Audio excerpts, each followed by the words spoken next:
So it is my honor to call upon someone I know very well to speak today. And I have to say it's very fortunate to have a twin sister who's also a great public speaker. So when you're looking for someone to give a talk, it's always good to have that option. So without further ado, let's welcome up Simran Rai to talk about resonance. Good morning, everyone. I actually hate public speaking, but I'm doing it for you. Yeah, so my sermon is called Resonance. So it's going to be kind of a testimony of my time in Korea. So for those of you who don't know, I went to Korea in the summer for True Father's Songhwa anniversary, and I ended up staying a lot longer than the events. So the time I want to share about today is actually after the events. I spent some time in Cheonpyeong, and I've been to Cheonpyeong twice. I went in 2020 while I was on SDF, and I went this time. And both times it was very hectic, it was very busy, it was a chaotic schedule, things changing every 5 seconds.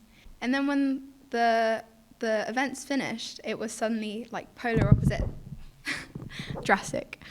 And I'd never seen Cheonpyeong that quiet. There was probably like 30 people in total. So it was a very intimate experience of Cheonpyeong. It wasn't a workshop. I was almost completely unsupervised, but I would attend Chanyang twice a day and then, go up the mountains and reflect and stuff. And there was also the resonance prayer every day, every Monday to Friday from 10 p.m. to 1 a.m. And because I wasn't following a schedule really besides Chanyang, I set a condition that I would go every day. It's easier for me. Cheoncheon was just 1 minute walk, so the first time I went, I left pretty quickly. I don't know if any of you have participated online for the unison prayer, but basically Reverend Igi-sung sits at the front with a drum. He beats it really hard, and everyone just shouts, "Abaji, Omani," and then everyone's screaming and crying and praying. And I've done unison prayers before, but it was pretty next level. It was quite overwhelming. And honestly, at that point, I felt really lonely. Because, that when you see everyone feeling so charged up and close to God, even though I was sitting in the Cheoncheon one, it made me feel really far away from God. And I didn't have many people to talk to about it. I did, but I won't go into that today. But, I made the condition to go, so I kept going every night. Sometimes there was translation, sometimes there wasn't translation. Those times I would just spend the time reflecting. And then one night, it was really intimate. It was like 20 people in the Cheoncheon one.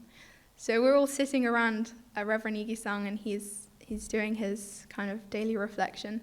And he starts going through every person one by one. Just being like, who are you? What are you doing here? And everyone's a leader, right? Everyone's like continental director of blah, blah, blah. And then he looks at me, he goes, who are you? And I was like, I'm Simi from London. And it was like translated, so I took like 20 seconds to answer the question. Anyway, it was really awkward.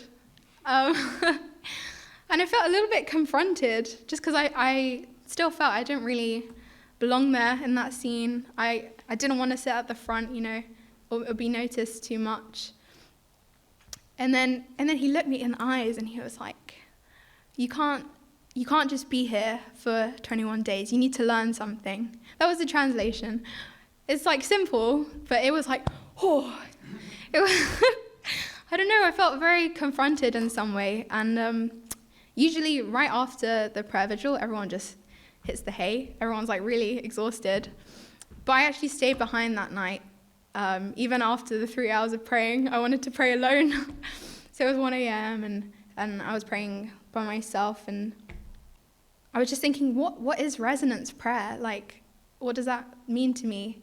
And does that look like one thing? Do I have to be screaming and hitting the floor and hitting myself? And I kind of concluded resonance. When you think of resonance, you think sound, vibration, and resonate. And for resonance, something, you have to recognize something external resonating with something within you, right? Like matching the vibration or something. So I realized I was focusing too much, looking out, and I hadn't found that resonance within.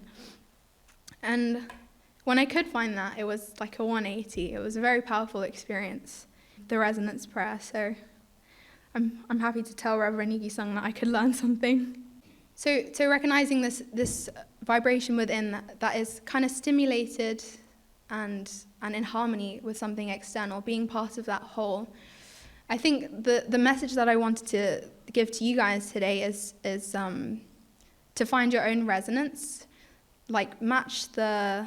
So with sound, you have wavelength and frequency, right? And if things are the same wavelength but different frequencies, that's what creates harmony, right? So we don't want one monotone notes, like one frequency. We need everyone's frequencies, and then we create harmony. Yeah, especially being in Korea and feeling like a bit of an outsider, being able to match that resonance inside you with the people around you, however different you might feel from them. I think that's really the key in terms of uniting. You know, I was working for YSP sometimes, and when I went to Korea, YSP was a completely different thing. Like we met as an international YSP for the first time, and what they're doing in Asia Pacific couldn't be more different from what they're doing in America, which couldn't be more different from what we're trying to do here. So it's easy to feel this disparity, or like we're not really connected. But yeah, finding this inner resonance. That's I don't know if you can relate to that, but I hope that you can one day. I think I want to say even sometimes silence is resonance, like the silence that we had at the beginning of the service. It doesn't have to be loud. It doesn't have to be ostentatious. If you really pray like that, please. It's kind of inspiring to see, but if you're not, that's okay. You need to hold your note. Like the chord doesn't sound right if you don't hold your note. So, yeah. I think that's kind of the main takeaway I wanted to give today. It's short and sweet. If you want to hear more about my experience, you can ask me in person. But yeah, that was the takeaway for today. Thank you. Didn't I tell you she's a great public speaker? Thank you, Simi, for sharing about your time in Korea. And I think it is really interesting to think about how we need to be on the same wavelength as the people around us if we are going to create harmony. So I'm going to take some time now to think about that in silence. So let's all, I think for today, maybe we'll reflect in silence and see if we can all be on the same wavelength.